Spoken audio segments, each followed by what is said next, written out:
Breakdown. Canada's future at risk as population collapses. Even CBC left in disbelief. Canada is entering a quiet but devastating emergency. The April 28, 2025, snap election didn't just change the face of Canadian politics, it exposed a much deeper national crisis. As the country swore in Mark Carney as its new Prime Minister, Canadians were forced to confront a truth that had been building for years. Birth rates are falling fast. Youth are leaving rural communities. Towns are growing older and emptier. And even CBC broadcasters, typically reserved in tone, have responded with visible disbelief. One anchor froze mid-broadcast, stunned by the scale of the data. It was no longer just news, it was a national alarm. Carney's rise came at a desperate moment. A financial expert, but political outsider, he was chosen to study a Liberal Party weakened by fatigue and scandal. His experience was meant to calm markets, reassure global partners, and win over skeptics. But the task ahead goes far beyond numbers. Carney now faces a nation questioning its own future. Who will raise families? Who will stay in the towns that once thrived? And who, if anyone, will reverse this downward spiral? The urgency is no longer theoretical. Canadians are asking if this country still believes in building itself at all. The numbers are clear and disturbing. Canada's fertility rate has sunk well below replacement level and shows no signs of rebounding. Small towns are closing schools. Cities are filled with young adults priced out of home ownership, burdened with debt, and hesitant to start families. In many rural regions, funerals now outnumber births. Once lively neighborhoods have fallen silent, with playgrounds empty and community halls shuttered. Every day, the gap between population need and economic opportunity widens, and the result is a quiet, accelerating collapse that can no longer be ignored. What makes this moment so dangerous is how slowly it crept up. Unlike economic crashes or political scandals, demographic decline doesn't announce itself, it accumulates. It arrives as closed maternity wards, half-empty classrooms, and the absence of laughter on suburban streets. Canadians have begun to notice, and it's changing how they feel about their future. CBC coverage has become more emotional.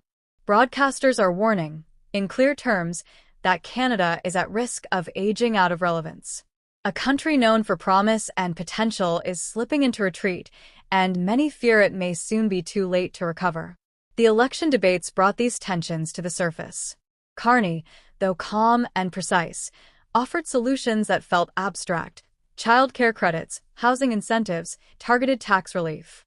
His opponents, especially Pierre Poilievre, challenged him directly. Poilievre spoke to the emotional exhaustion of working Canadians who've given up on ever affording a home or starting a family. Jagmeet Singh and Yves-François Blanchet raised regional concerns, highlighting how some provinces are aging even faster. Across all parties, one truth emerged: this isn't a partisan issue, it's a Canadian one. The collapse of confidence in family building spans ideology, class, and geography. Younger Canadians are among the hardest hit. Many now speak openly about delaying or foregoing children, not out of choice but necessity. Rent eats up half their income. Childcare is either unaffordable or unavailable. The idea of owning a home feels like a fairy tale. For many, the message is clear: Canada isn't built for young families anymore. Meanwhile, older Canadians are growing anxious. They see their communities shrinking, their support systems weakening, and their futures uncertain. Towns that once thrived on intergenerational connection are now struggling to maintain basic services. Carney has promised a coordinated national response. He's floated policies that include direct family payments, expanded parental leave, more funding for childcare, and housing development reforms. He's also mentioned fast-tracking immigration to help fill labor gaps. But Canadians have heard promises before. What they demand now is speed, substance, and clarity. The Liberals hold a minority government and need cooperation to get anything done.